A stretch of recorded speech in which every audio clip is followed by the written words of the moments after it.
What up, guys? So we're gonna get straight into the video today. Yesterday was a long distance running day. Today, of course, workout day, upper body, and we've been doing 3 days plus leg day. I don't know why I separate them, but 3 days of upper body and focusing on strength on the first movement of like a compound movement. So, for example, big shoulder press movement or big chest press movement or a rowing or pull down movement. So today was shoulder focus. Now, shoulders, smaller muscle group, three heads in the shoulders, and you don't want to go heavy as hell um, doing shoulders. So to warm up the shoulders, I want to get my rear delts more bulky, more bolder shoulder looking. So I start with face pulls. So I'll do 3 sets of 15 reps of face pulls, get them nice and warmed up. Not a lot of weight, of course, but a weight that it's challenging enough to be like, okay, squeeze and let go slowly and really contract the rear delt to get them warmed up. Then I'll go ahead and go to the seated shoulder press. Now, I used to do, and what most people do, like to do, to ego lift or to show off them big biceps while they're shoulder pressing is a regular dumbbell press. We all want to dumbbell press 60, 65 pounds, 70 pounds on the shoulders. Congratulations, that's great and all. But through my journey of working out, I found out that the seated shoulder press machine is way better in the long run because you can actually set it up at a distance that you can actually let the shoulder sit right where it needs to be, like whatever angle you want to go as low as possible, right? And from there, start the movement, right? You don't have to get the heavy ass dumbbell on your quad, throw him up, spending energy already, and like if you have back pain, like maybe you pinch your bro. There's so many things that can happen while working out. Thank God that never happened to me. I've shoulder pressed 60, 65 pounds before when I was weighing 205. But in the long run, the seated shoulder press machine, way better. Set it up at a nice, perfect angle where you want to lift and go from there. So for that, since it's going to be our heavier shoulder movement, we'll do 4 sets of 10 reps. But before I even start my working set, I'll do a warm up set with for like 15 to 20 reps. So with like 5 to 10% of your strength, literally just going through the motions, just warming up the front delts because you already warmed up the rear delts. Now you want to warm up the front and also you're of course using the lateral as well.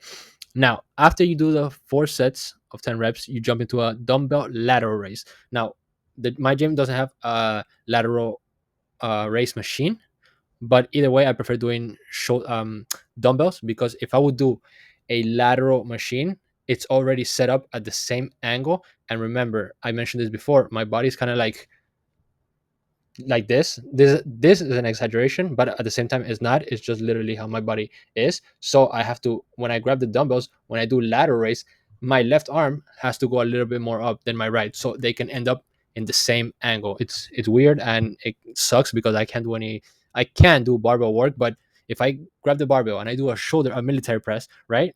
Once I get to the top range of motion, the bar stopped 85 to 95% of the way here, while this can overextend if I try to get 100% here. So when this is fully range of motion, when this is full range of motion, my left, my right is not. It's super annoying. That's why I do dumbbell work and why I do one thing at a time. So the seated shoulder press machine lets me do that. And then for lateral raises, I can actually control my movement way better because I know my body. Learn your body before you start going heavy on exercises.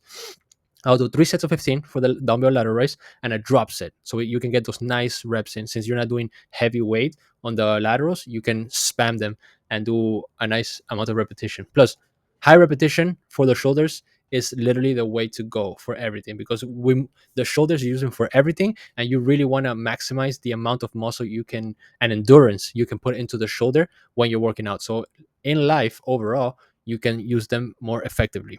Got it? Now, after that, we're done with the shoulders. Um, Hopefully by that time you have a nice pump. They're really worked out. You went heavy on your shoulder press, as heavy as you can, of course. Not don't overdo it. So now we'll jump to a back workout. This will be the only back workout, just like every other day would be the only chest or the only shoulder, blah blah blah. Underhand row. So you want to hit the back from every single angle.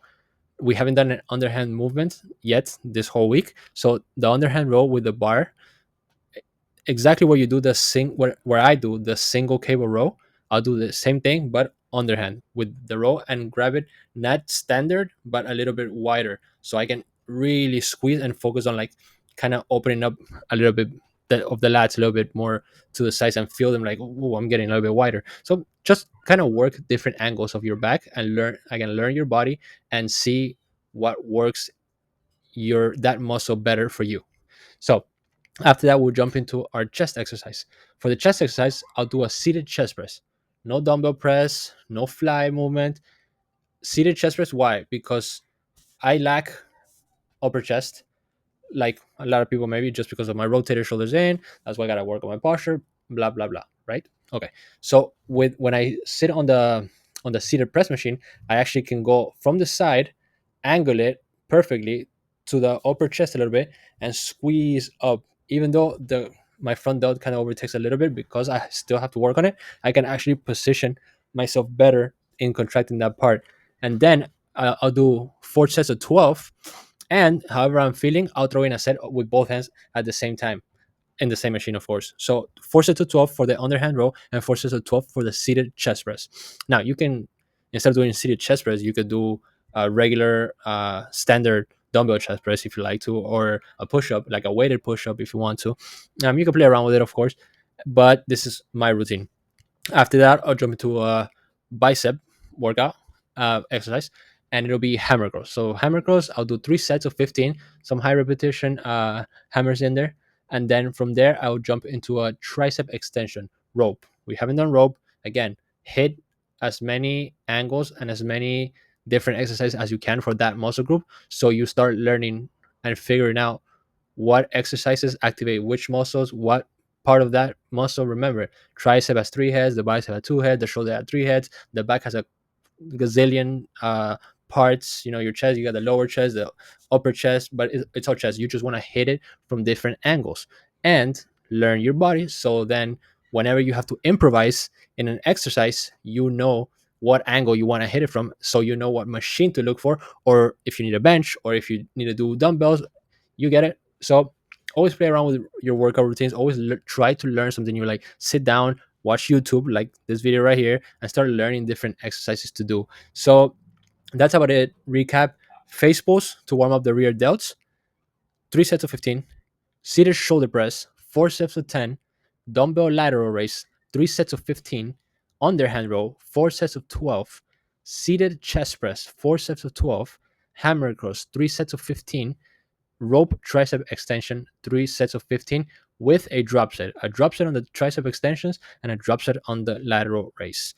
And that's it. Then after that, I went home, I did some ab workouts, stretching routine, again, 20 minutes ab workout, 30 minutes stretching routine, and I went and did 2 miles to add to the main goal of the channel, which is the 1,000 miles this year. I hope you guys are taking notes. Accomplish your goals day in and day out. So that's it. Video for today's workout. Tomorrow we have a long run. Let's make that happen. And Sunday, a little short run and no workout. So Monday we'll be back to the same routine. This routine that I started this week was actually pretty good. I had the leg day for Thursday, which was yesterday.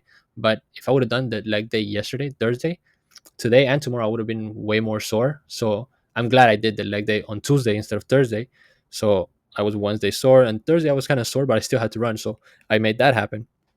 But you know, you learn your body by doing things. So next week I'll probably do leg days on Tuesday again as well. So on the weekend when I have to run both days back to back, I can actually be good to go with the legs and not be extremely sore and like, oh my god, my butt hurts, blah blah blah. So guys, I hope you like that workout. Try it out for yourselves and stay with me in this journey of 1,000 miles, accomplishing our goals day to day, daily uploads, and just being consistent with what we want to do on the channel.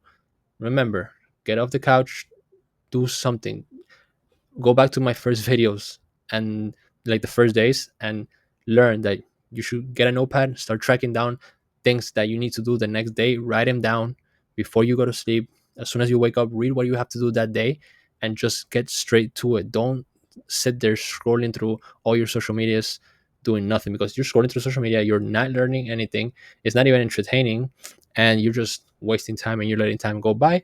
and you're never going to accomplish your goals if you even have big goals, which I hope everybody that sticks with me in this journey has big goals.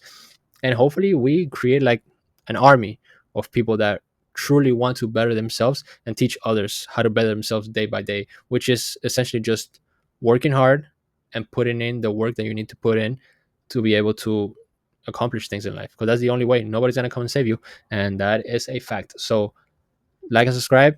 Thank you guys for watching, and I'll see you tomorrow.